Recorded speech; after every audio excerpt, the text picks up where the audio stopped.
cold gnawed at my bones. It had been 3 days since I lost the trail, and I was running low on everything: food, water, energy. But not fear. Fear was abundant. I first saw them 2 nights ago. A pair of yellow eyes glinting in the darkness beyond my fire, just watching. At first I told myself it was my imagination. The mind plays tricks when it's exhausted, when it's starving. But the next morning the tracks were there, big, deep, circling my camp.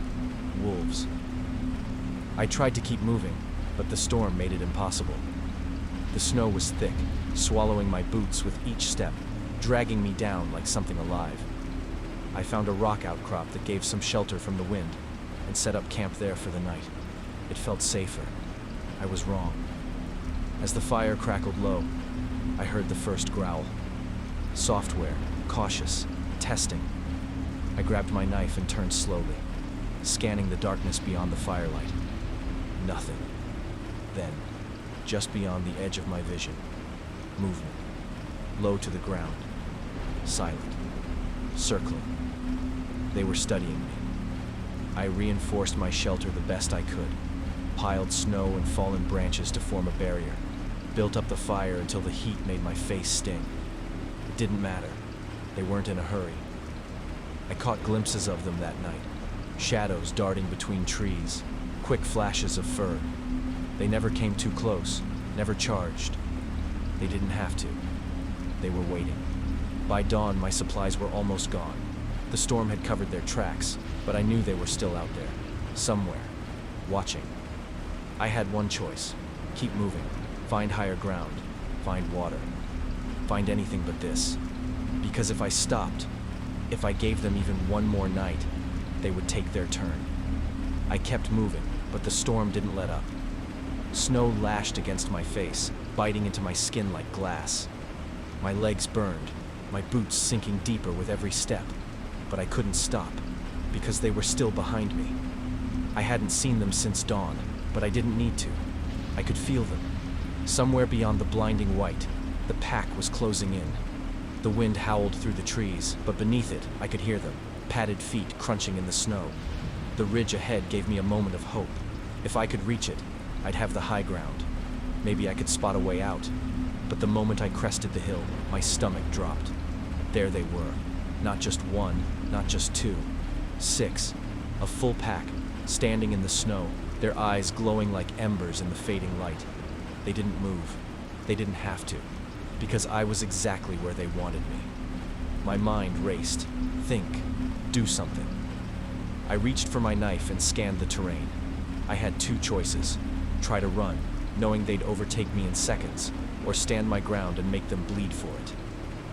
My fingers tightened around the handle of my blade. My pulse was pounding in my ears. They weren't attacking. They were waiting for something. And then, as if on cue, the largest wolf stepped forward. Its fur was thick and black, dusted with snow, its frame massive. A true alpha. It stared at me, unblinking, then took another step. The others shifted slightly, eyes locked on me. This was the test. They wanted to see if I would break. I didn't move. I couldn't. The cold was no longer my biggest enemy. The stillness was. If I ran, I was dead. If I hesitated, I was dead. So I did something I hoped would shake them. I roared. A guttural, violent scream ripped out of my throat, and I lunged forward, swinging my knife wide. Not at them, but at the air. It was enough to make them shift. Enough to break the silence, but not enough to make them leave. The alpha didn't flinch. It simply stared, then let out a deep, rolling growl. And the others answered. A chorus of snarls erupted around me, filling the frozen air. I had just made my choice. Now it was their turn. The growls grew louder, rolling through the frozen night like a death knell. They were done waiting. I tightened my grip on the knife, my breath coming in sharp gasps, freezing against my lips. My heart pounded so hard I swore they could hear it. The pack closed in. The black alpha took another step forward, muscles rippling beneath thick fur, snow clinging to its back. The other wolves fanned out, their bodies low, heads dipping toward the frozen ground. They were trying to box me in. If I let them, I was dead. I pivoted, forcing my back against the nearest tree. No blind spots. No way for them to come at me unseen. The cold dug into my spine, but I welcomed it. I needed to stay sharp. The alpha bared its teeth. A warning. A final chance to submit. But I wasn't prey. I lifted my knife, letting them see the steel catch the firelight.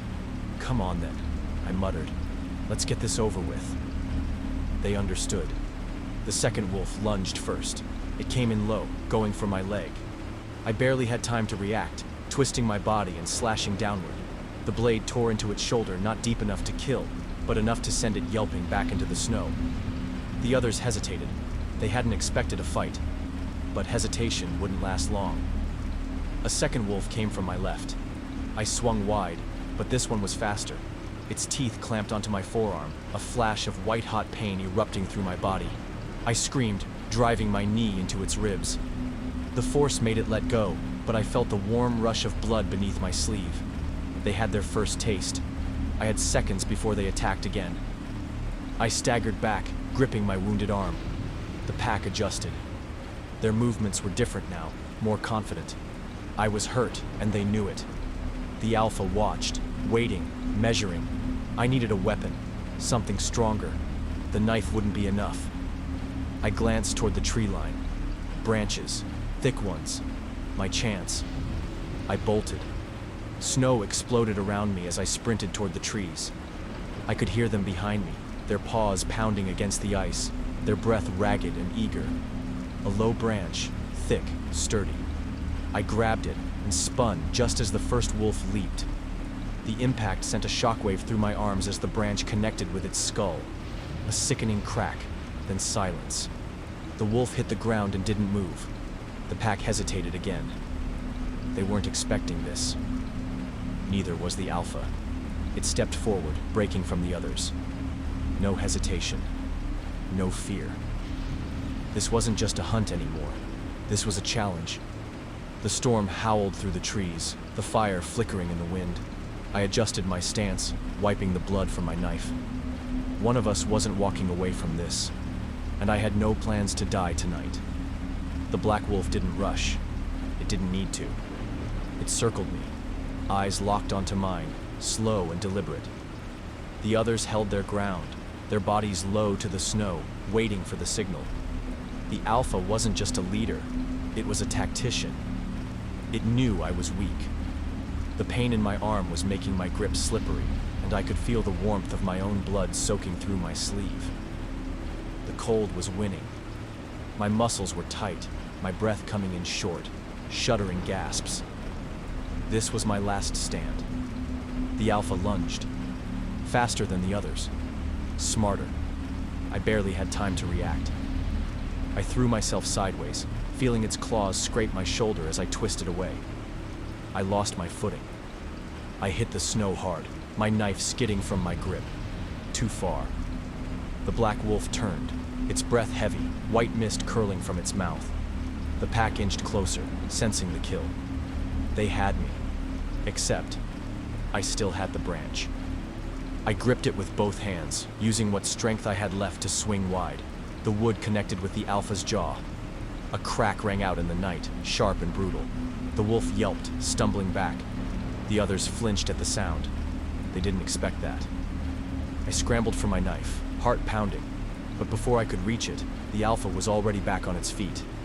Blood dripped from its mouth, but its eyes burned hotter. It wasn't going to let me get another chance. The pack growled low, anxious. They wanted this over. The alpha didn't hesitate. It came straight for me. I braced for the impact. But then, a gunshot split the air. The wolves scattered, their howls echoing through the trees. The alpha skidded to a halt, ears flattening against its head. It hesitated, just for a second. Then another shot rang out. It turned and vanished into the trees. I collapsed to my knees, sucking in breath after breath, my fingers still clenched tight around my knife. Footsteps crunched through the snow behind me. Jesus Christ, son. I turned, still dazed, to see an older man in a heavy coat, rifle in hand. A trapper, judging by the gear slung over his shoulder. "Thought I was tracking elk," he muttered. Didn't expect to find you damn near being eaten alive. I exhaled sharply, the reality finally setting in. I was alive, barely. He helped me to my feet and I let him. My whole body ached. Every part of me screamed to collapse, to stop, to sleep, but I wasn't out of the woods yet. "Come on," the man said, "before they decide to come back." I looked over my shoulder, back toward the trees. The wind howled through the dark, empty forest. But I knew better. If I ever came back to this forest, they would remember me and I probably wouldn't make it out alive again. The water slammed into me like a hammer. 1 second I was in the canoe, paddling hard against the current, and the next I was underwater, spinning, thrashing, drowning. I barely had time to suck in a breath before the rapids tore me away. The roar was deafening, the river a churning, violent monster swallowing everything in its path. I couldn't tell which way was up. Then, a hand, grabbing my wrist, yanking me toward the surface, toward air. I broke through, coughing, gasping, my vision spinning. The shore. We had to get to the shore. I could see the others, Ryan, Michelle, Ben, all struggling against the current. But there was someone missing. Where the hell was Matt? We fought our way to the riverbank, dragging ourselves onto the rocky shore, panting, drenched, shaking. Then, Matt surfaced. At first, I felt relief. Then, I saw the water around him. Red. Dark. Thick. "Oh, shit," Ben muttered. Matt clawed his way toward us, one leg useless, blood spilling from a deep gash across his thigh. A jagged rock must have torn him open in the rapids. It was bad. "Help me," he gasped, collapsing onto the shore. I can't feel my leg." Michelle ripped off her flannel, pressing it hard against the wound. Blood soaked through instantly. Too much blood. "We have to stop it," she said, panic rising in her voice. "We need a tourniquet. Now!" Ben tore off his belt, yanking it tight above the wound. Matt screamed. "It's okay, man," I lied. "You're gonna be okay." But I wasn't sure. We were miles from help. No cell service, no way back upriver. And Matt was bleeding out. Then Michelle's voice cut through the chaos. "Guys." We turned. She was staring at the water. And that's when we saw it. The ripples. Moving against the current. Something huge was stirring beneath the surface. Then, 2 glowing eyes breached the water. And they were coming straight for us. The river was too loud, too violent. But even over the crashing rapids, I could hear the low ripple of something moving. Matt groaned, his fingers weakly gripping the rocks. The belt around his thigh was doing its job, but barely. He didn't have much time. Ben had his hands pressed hard against the wound, trying to slow the bleeding. Michelle? She wasn't even looking at Matt anymore. She was frozen, staring out at the river. "Guys, it's coming closer." I turned. The eyes were gone, but the water was still rippling. Closer. Ben stood, grabbing a loose branch from the shore. "Maybe we can scare it off." Ryan shook his head. "It's a crocodile, dude. You don't scare off a crocodile." Then I noticed something worse. Silence. The river had been roaring, slamming against rocks, pushing debris down its path. But now, it was eerily still, the surface barely moving, like something was just beneath it, waiting. Michelle grabbed Matt's arm. "We need to move, now." Ben pulled him upright, and he screamed as his injured leg brushed against the jagged stone. His face was pale, sweating. He wasn't going to make it far. "We can't just run," I said. "We have to make a plan." Michelle pointed at the trees. "If we make it to higher ground..." A burst of water exploded from the river. I only saw a flash, dark green scales, a ridged back, jaws wide open. It lunged onto the shore, snapping at the air, right where Matt had been.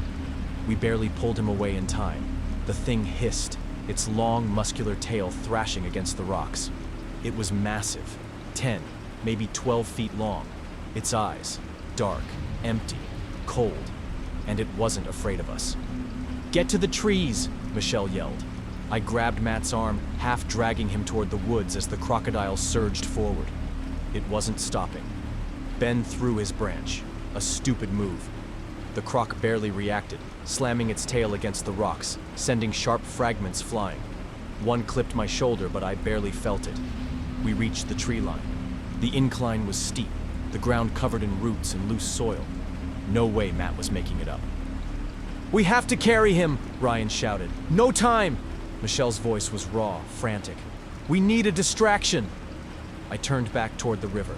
The croc was watching us now, calculating, waiting for us to make a mistake.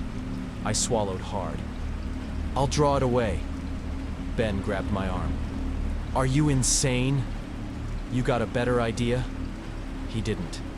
I snatched a fist-sized rock from the ground and took a step toward the riverbank. The crocodile's head snapped toward me. I threw the rock, hard.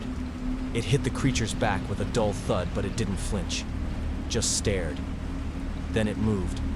Not toward the river. Toward me. I ran. Not toward the trees. Not toward the others. Toward the shallows. I heard Michelle scream my name, heard Matt groan in pain, but I kept running. The moment my boots hit the water, the croc lunged forward, its jaws snapping shut inches from my arm. It was fast, too fast. I barely had time to think. If I tripped, if I slowed down even for a second, I was dead. The water was ice cold, shocking the air from my lungs as I splashed into the shallows. My boots slipped on the smooth river stones, sending me stumbling forward, barely keeping my balance. I couldn't stop. Not now. A deep, guttural hiss cut through the night as the crocodile surged toward me, muscles rippling under its thick, scaly hide. It was closing the gap fast. I ran deeper into the river, my legs screaming from the cold, every step an effort against the strong current. Behind me, I heard Michelle and Ben yelling, but their words were lost in the rush of water and my own pounding heartbeat. Then, a snap. I didn't have to turn around to know how close it was. The air felt wrong, the weight of something massive crashing down behind me. It had lunged. I dove forward, barely missing its jaws as they slammed shut right where my leg had been. I hit the riverbed hard, elbows scraping against sharp rocks. The force of the water tried to drag me under, but I forced myself up, lungs burning. I couldn't let it get me in deeper water. That was its domain. I turned just in time to see it pivot, swinging its massive tail toward me. Too fast to dodge. It hit me square in the ribs, sending me flying backward. The impact knocked the breath from my lungs and I landed hard on the shore, pain blooming across my side. I couldn't move. I barely had time to blink before the croc charged out of the water. Ben was suddenly there, screaming, brandishing a thick branch like a club. He swung it down hard on the crocodile's snout, the wood cracking on impact. The beast recoiled, letting out a sharp, irritated hiss, but it didn't retreat. Instead, it turned its full attention on Ben. "No. Ben, run!" I croaked, but my voice was weak, lost in the roaring river. Ben took a shaky step back, still gripping the broken branch. The crocodile stalked forward, slow, deliberate. Then, a gunshot. The crack of it echoed off the trees, splitting the night apart. The crocodile flinched, twisting toward the sound. Another shot. A shadowed figure stood at the tree line, rifle raised. A third shot rang out, and this time the crocodile let out a guttural snarl before whipping around and launching itself back into the water. It was gone, for now. The figure lowered the rifle and stepped forward, revealing an older man, face lined with deep wrinkles, his beard thick and unkempt. "You kids got no damn business being out here," he muttered, slinging the rifle over his shoulder. "That thing's been hunting this river for years." Ben helped me to my feet, my ribs screaming in protest. Michelle and Ryan rushed over, supporting Matt between them, his face pale and waxy from the blood loss. "We need to get him help," Michelle said. "Now." The man nodded. "I got a cabin upriver. Ain't much, but it's better than bleeding out in the dirt." I didn't hesitate. None of us did. We followed him into the dark woods, leaving the river behind. The stranger led us away from the river, his boots crunching against the damp forest floor. Matt groaned with each step, leaning heavily on Michelle and Ryan. He was barely conscious. His face was colorless, lips cracked and trembling. He didn't have much time. "How far is it?" I asked, struggling to keep up. Every breath burned, my ribs aching from where the croc's tail had slammed into me. "Not far," the man muttered, keeping his rifle close. "But we need to move faster." "Why?" Ben asked. "That thing is gone, right?" The old man gave him a sharp look. "It's never gone." A chill crawled up my spine. We pushed forward, weaving through thick underbrush. The terrain was rough, jagged roots and loose stones threatening to trip us. The only sound was Matt's ragged breathing and the distant roar of the river. Then, a low splash. All of us froze. I turned slowly, staring through the trees back toward the water. The river looked calm now. Too calm. Something rippled near the shoreline, just beyond the tree line. The old man hissed under his breath. "It's following us." Michelle's grip on Matt tightened. "Oh, God." We moved faster. My legs burned, my lungs fought for air, but I didn't slow down. None of us did. The cabin came into view, a small, weathered structure with a tin roof and boarded-up windows. The door was reinforced with steel. It wasn't a home. It was a bunker. The man fumbled for his keys, cursing under his breath as he yanked open the heavy door. "Inside, now!" Ryan and Michelle hauled Matt in first, and I stumbled in after them. Ben was the last one in, slamming the door shut just as something huge moved in the brush outside. The old man locked every bolt, stepping back from the door as if expecting it to be torn open at any second. The cabin was dark except for a single lantern flickering on a wooden table. The air smelled of gunpowder and old wood. The walls were lined with weapons, rifles, machetes, a rusted harpoon. I turned to the man. "What the hell is going on?" He didn't answer right away. He just grabbed a bottle of whiskey from a shelf and took a long, slow sip. Then he exhaled. "That thing out there? It's been here longer than any of us, longer than this river." He set the bottle down, his hand steady. "I've seen it take men in the dead of night, heard it tear apart full-grown elk in seconds. It doesn't just hunt, it waits, it learns." I swallowed hard. My hands felt numb. Outside, something heavy moved against the cabin wall.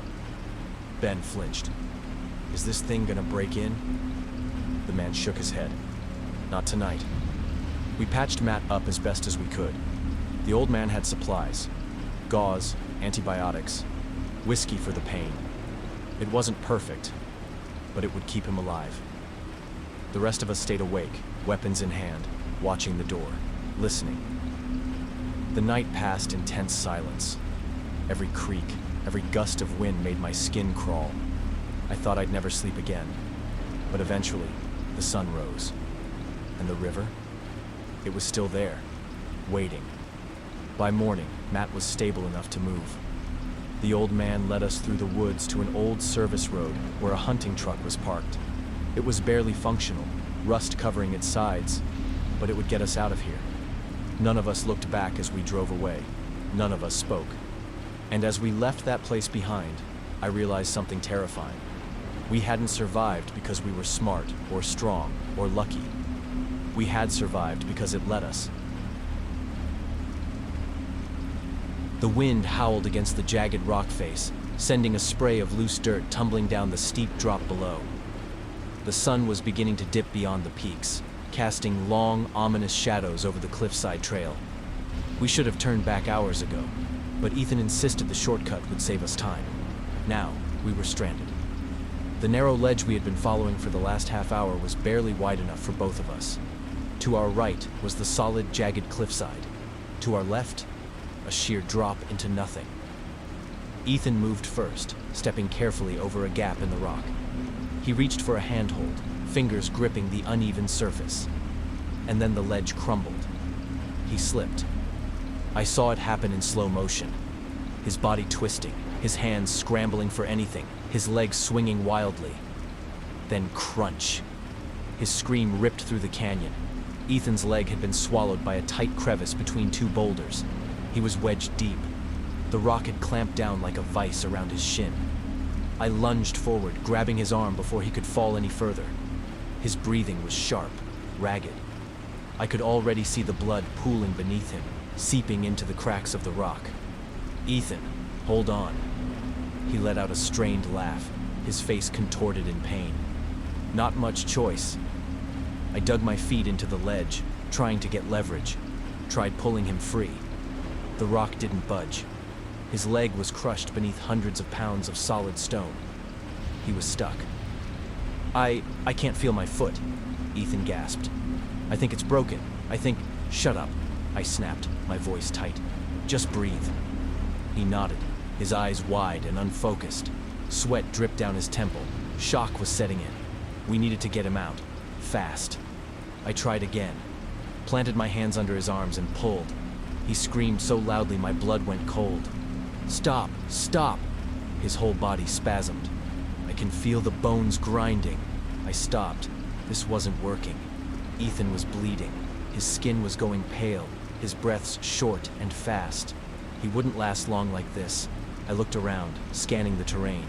No cell service, no one else in sight.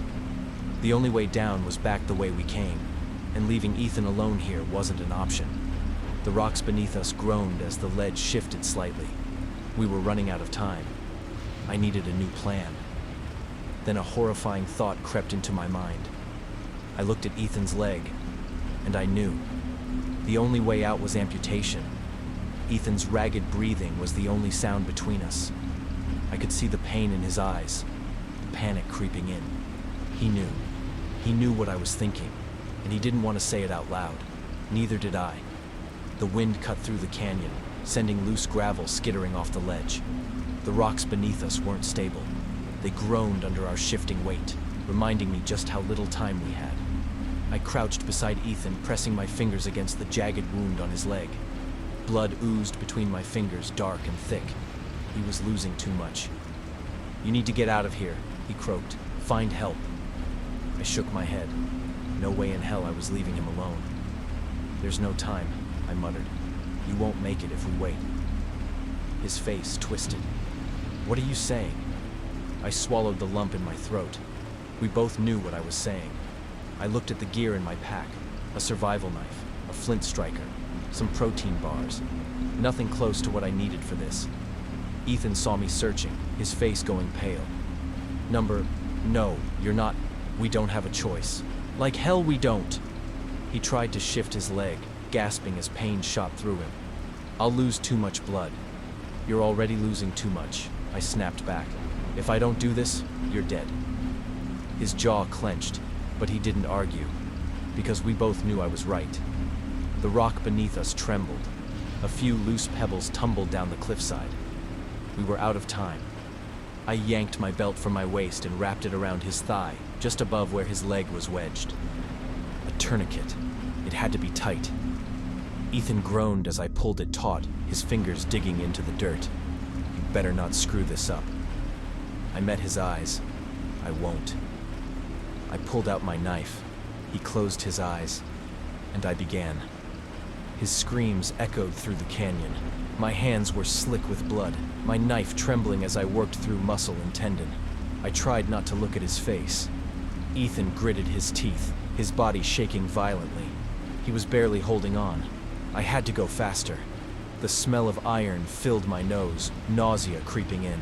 Every cut, every pull of the blade was a new horror. My hands were slipping. The rocks beneath us shifted again, faster. Then, a snap. The last piece gave way. Ethan sagged against me, his breathing shallow. It was done. I tied off the wound, pressing hard to stop the bleeding. His body was limp, but he was alive. For now. I looked over the ledge. The rocks below had shifted, and in the new opening, a trail leading down. We weren't out of the woods yet, but if I could get Ethan down there, maybe, just maybe, we had a chance. Ethan was barely conscious, his face pallid from blood loss, lips dry and trembling. The crude tourniquet I'd fashioned kept him alive, but not for long. We had to move.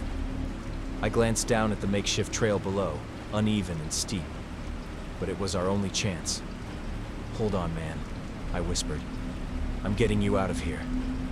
I crouched and hooked my arms under his shoulders, dragging him inch by inch from the crumbling ledge. Every motion sent sharp rocks tumbling into the abyss below. If I lost my footing now, we were both dead. Ethan groaned, barely coherent. Don't. Let me go. I won't. I positioned him against a boulder and wiped the sweat from my forehead. This wasn't working. He was dead weight, and I was already exhausted from what I'd just done to him. Then I heard it. A low rumble. The rocks beneath us shifted. I froze. A few loose pebbles tumbled over the edge, bouncing down the cliff face. The whole mountainside was unstable. If it collapsed now, we'd be buried alive. I needed to move. Now I crouched beside Ethan, shaking him. Hey, stay with me. His eyelids fluttered, and he let out a weak breath. Can't feel anything. Good, I lied. That means the worst is over. I wedged my arms under his again, bracing myself before hoisting him onto my back. I almost collapsed under his weight, one step at a time. The descent was brutal. Every step sent dirt and loose rock cascading downward. My knees buckled under Ethan's weight, my breath coming in sharp, shallow bursts. Then, halfway down, the ground beneath my right foot gave out. I pitched forward, instinctively twisting my body to keep Ethan from rolling off me. We hit the dirt hard, sliding several feet before I slammed into a rock, stopping us both. Pain exploded through my ribs. I couldn't breathe. Ethan barely reacted, his body limp. Too limp. I forced myself to sit up, ignoring the stabbing pain in my side. My fingers pressed against his neck. A pulse. Weak, but still there. I sucked in a breath, trying to clear my head. We were almost down. Then I heard something that sent ice through my veins. A voice, low, ragged, coming from below us. My head snapped up. I scanned the rocky descent ahead, my flashlight barely cutting through the thickening dusk. At first, I saw nothing, just dark shapes and shifting shadows. Then movement. A figure standing at the bottom of the trail, still, watching. My stomach twisted into knots. Who the hell was that? My voice came out hoarse. Hey, we need help. The figure didn't respond, didn't move, didn't breathe. I felt something deep in my gut, an instinctive, primal fear. Whoever that was, they weren't here to help. I turned back to Ethan. We had to keep moving. My muscles screamed as I lifted him again, forcing one foot in front of the other, my eyes never leaving the figure at the bottom of the path. Then, just as suddenly as it had appeared, it was gone. But the whisper remained, too close, too real. You shouldn't have come this way. My breath came in sharp gasps. The weight of Ethan on my back made every step feel impossible. But stopping wasn't an option. Not now. Not when I could still hear that voice in my head, the low whisper curling around my skull like a slow-growing sickness. You shouldn't have come this way. I kept moving. The narrow path wound down the mountainside, jagged and uneven. Loose gravel slid beneath my boots, threatening to send both of us tumbling down the cliff face. Ethan moaned softly, his body shifting against mine. He was slipping. I adjusted my grip, nearly losing balance. Damn it. If I dropped him now, that was it. No second chances. The trees below swayed violently in the wind, their twisted forms looking more like clawed hands reaching up for us. My mind was slipping. Fatigue. Fear. The weight of everything pressing down. We just needed to reach the bottom. That's all. The trail flattened slightly, giving me just enough stability to set Ethan down for a moment. My arms were numb, my legs trembling. We weren't going to last much longer. I grabbed his face. Ethan. Hey. Stay with me. His eyelids fluttered, pupils barely focused. Hurts. I know. I glanced at the wound. Blood had soaked through the makeshift bandage. It wasn't stopping. A rustling sound made me freeze. I turned slowly. The trees beyond the path were still. No wind, no movement. Then a shadow peeled itself from the darkness. I barely had time to react before I saw the glint of a knife. A man stepped forward, his face obscured by a hood, body wrapped in layers of worn-out clothing. A drifter. Someone who had been here long before us. And he was waiting. My heart pounded as I backed up, shielding Ethan with my body. We don't want trouble. The man tilted his head, considering. Then he took another step. I tightened my grip on my knife. Another step. Then he spoke, low, deliberate. "You should have left him." Ethan let out a weak groan, and the man's eyes flicked to him. Something like amusement passed over his face. "I've seen this before," he murmured. "They never make it." He was playing with me, trying to break me down. The knife in his hand twitched. I had to act. Now I lunged first. Our blades clashed, the impact vibrating through my wrist. The man was faster than I expected, twisting away, his knife slicing through the air just inches from my ribs. I threw my weight into him, slamming him against the rock face. He let out a grunt, but he didn't drop the knife. He was stronger, more experienced. But I was desperate. I drove my knee into his stomach, wrenching his wrist to the side. His blade clattered against the rocks. His body twisted, too fast, and suddenly his hands were on my throat, shoving me back toward the ledge. The edge crumbled beneath my heels. I was seconds from going over when I grabbed his arm, yanked hard, and he was the one who fell. The sound of his body hitting the rocks below was sickening. I collapsed to my knees, gasping for air. My hands were shaking. I turned to Ethan. His eyes were barely open, his skin too pale. No more delays, no more threats. We needed help. I hoisted him onto my back again and kept moving, step by step, breath by breath. When I finally saw the first sign of a trailhead, a marker, a goddamn marker, something in my chest broke. We had made it. The ranger station was another mile down. I screamed for help the second I saw it, my vision blurring, my body barely holding together.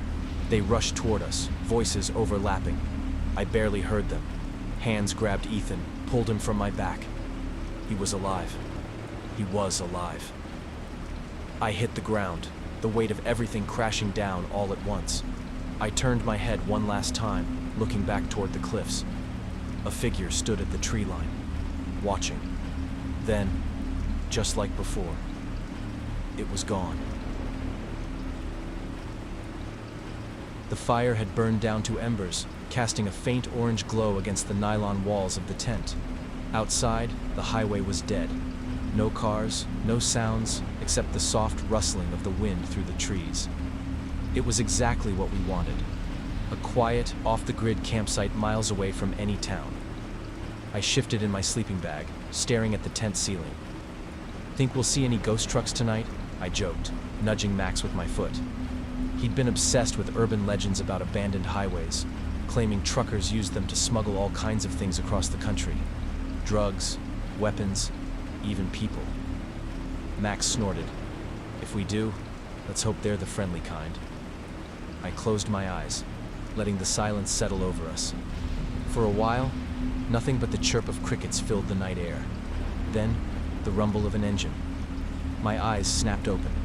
It started faint, a low vibration in the distance, but it grew louder, closer. I turned my head toward Max, barely able to make out his silhouette in the dim firelight. He was already sitting up. The truck's engine slowed. The deep, guttural growl of a big rig shifting gears echoed through the trees. "We're in the middle of nowhere," Max whispered. "Why the hell is there a truck out here?" I sat up, heart thudding. The truck's engine idled just beyond our tent, the heavy hum vibrating through the ground beneath us. Then, voices. Muffled at first, then clearer. Two men, talking, arguing. I held my breath, trying to make out their words, but then something else made my stomach lurch. The click of a camera, a flash.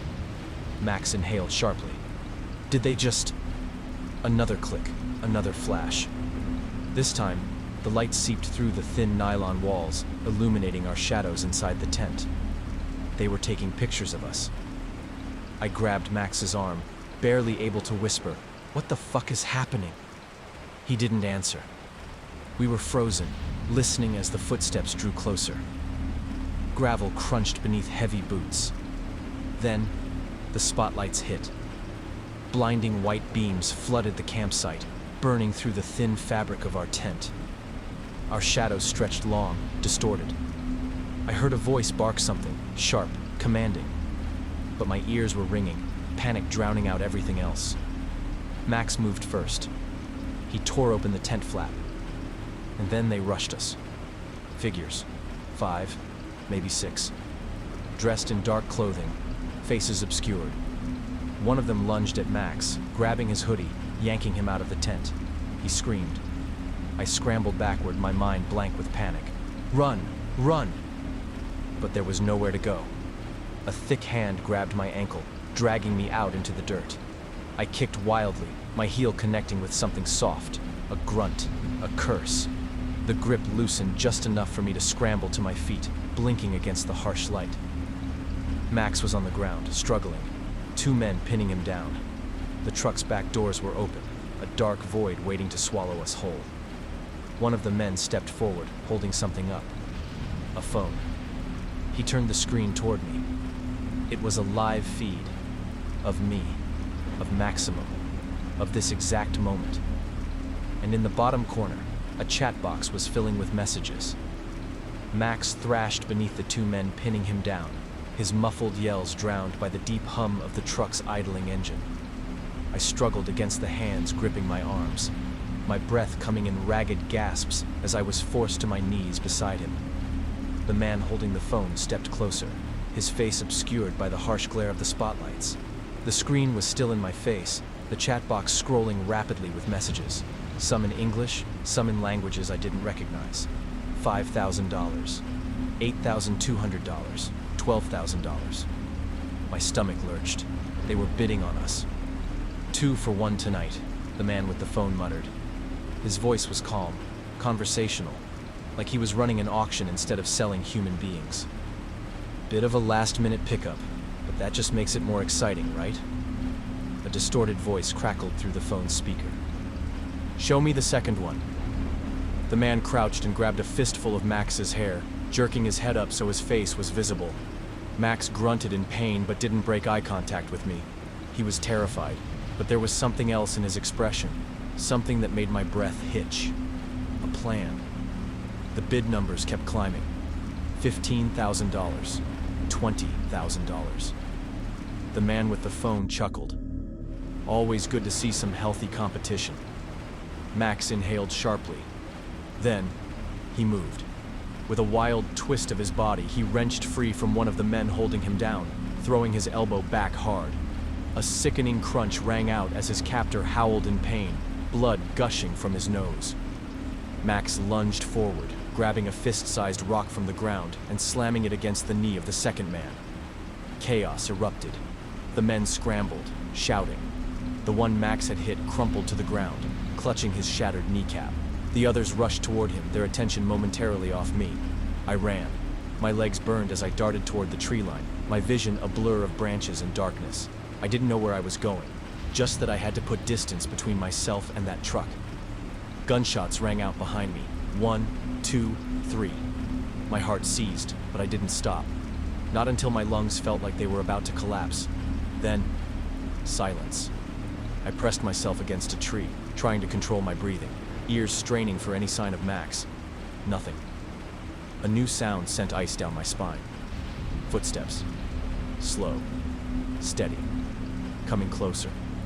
A deep voice, calm, almost amused. Run all you want. We'll find you. The voice sent a shock through my system, every instinct screaming at me to run. But I couldn't move. Not yet. I pressed myself against the rough bark of a tree, heart hammering so hard it drowned out everything else. Maximum. Where the hell was Max? I clenched my fists, forcing myself to think. He had fought back.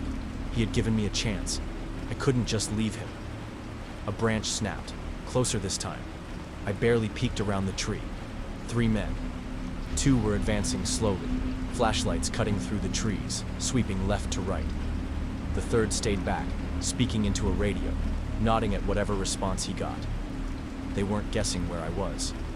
They knew. The bidder's voice from the phone echoed in my head. Run all you want. They weren't chasing us. They were herding us. I turned and bolted, lungs burning as I crashed through the underbrush. The darkness was almost suffocating, but I couldn't stop, couldn't slow down. If I let them close the gap, it was over. A shot rang out, too close. Bark exploded next to my head as a bullet tore through the tree beside me. I ducked, zigzagging, my mind racing. I needed a weapon, a place to hide, something. Then, movement ahead. A shadow shifting in the darkness. I skidded to a stop, ready to turn back. "It's me!" Max's voice, hoarse but urgent. I barely made him out through the darkness, crouched near a fallen tree. His face was streaked with dirt and blood, but his eyes were sharp, focused. "Get down," he whispered. "They're spreading out." I dropped beside him, trying to control my ragged breathing. "How bad are you?" "Bruised, not broken," he said. Then, with a grimace, "Yet." More footsteps, closer. "They know we're together," I whispered. "They're pushing us towards something." Max swallowed hard. The truck. The realization sank like a stone in my gut. They weren't hunting us to kill. They were cutting off our exits, backing us into a corner. A trap. A low voice carried through the trees. "You two are making this a lot harder than it needs to be." The flashlight beams were closing in. We had seconds. I gripped Max's arm. "We don't let them take us." His jaw tightened. "Agreed." We moved silently, circling wide, keeping low. I counted 4 flashlights now, spread into a perimeter. They were disciplined, methodical, hunters. My mind scrambled for options. The road was too far. The truck was a death sentence. That left the river. "Max," I whispered. "The water." His head snapped toward me, eyes widening. The only way out was down. We didn't have time to argue. I grabbed a rock, turned, and threw it hard toward the opposite side of the trees. The sound cracked through the woods. Every flashlight turned. They took the bait. We ran. The ground sloped downward, the dirt loose beneath our feet. The sound of the river grew louder, a distant roar. We were close, a shout behind us. "There! By the ridge!" Gunfire. Bullets tore through the trees around us as we sprinted for the water. I heard Max curse, nearly tripping as the terrain turned to jagged rock. The edge was just ahead, a final burst of speed, and we leapt. The water was frigid, the current ripping us downward.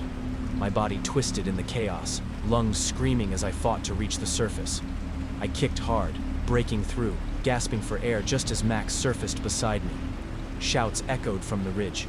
Flashlights darted wildly along the bank, searching. Max turned to me, breathless, grinning. Holy shit. I wanted to laugh, to scream, to collapse. But we weren't safe yet. The river carried us away, deeper into the unknown. For now, though, we were free. The river carried us for what felt like miles, the current twisting and dragging us like ragdolls.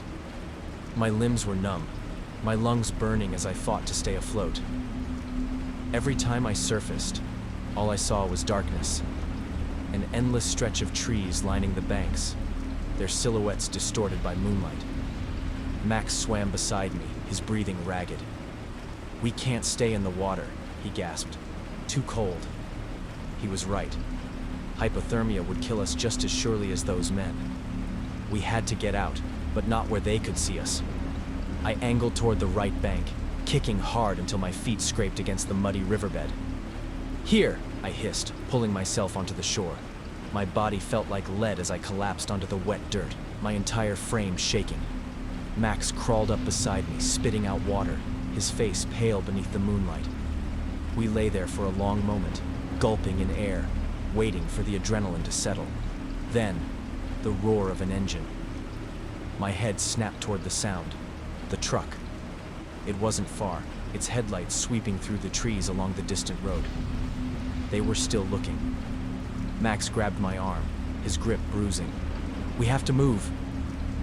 I forced myself up, legs screaming in protest. We stumbled into the tree line, the forest swallowing us whole. We walked in silence, keeping low, following the riverbank for what felt like hours. The deeper we went, the quieter it became. No more engines, no more voices. Just the sound of our own footsteps squelching against damp earth. Then, finally, the trees thinned. A cabin. It was old, the kind of place that looked abandoned for decades. But there was no time to be cautious. We needed shelter. We needed something. Anything. Max tried the door. Unlocked. We stepped inside, and I immediately regretted it. The stench hit first, metallic, rotting. The floor was littered with old, stained tarps, some torn and crusted with something dark. In the dim light, I saw tables lined with tools. Not tools, knives, cleavers, saws. Max inhaled sharply. Jesus Christ. I took a step back, bile rising in my throat. This wasn't a hideout. It was a slaughterhouse. Footsteps outside. A shadow passed over the window, blocking out the moonlight. I didn't breathe, didn't move. The doorknob twisted. Max grabbed a rusty knife from the table, raising it as the door creaked open. A man stepped inside. Not one of the hunters. He was older, his clothes ragged, his beard streaked with gray. But his eyes, they were empty, cold.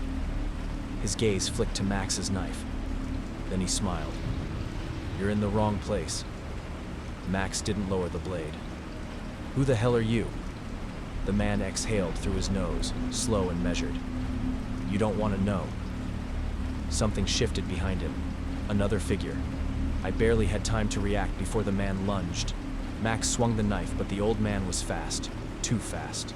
He caught Max's wrist, twisted, and slammed him into the table.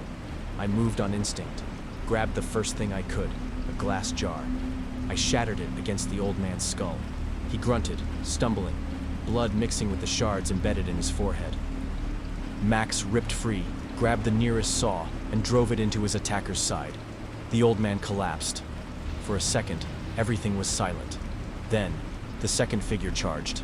I barely ducked in time, feeling the air shift as something heavy, a pipe, swung past my head. Max shoved me aside, throwing his full weight into the attacker. They crashed into the wall, struggling, knocking over shelves, glass shattering everywhere. I looked down. The knife. I grabbed it.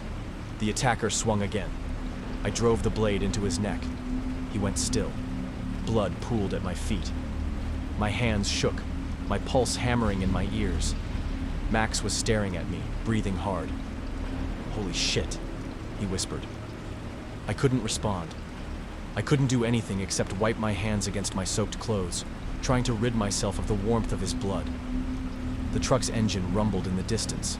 Closer now. Max turned toward me, eyes blazing. "We're ending this."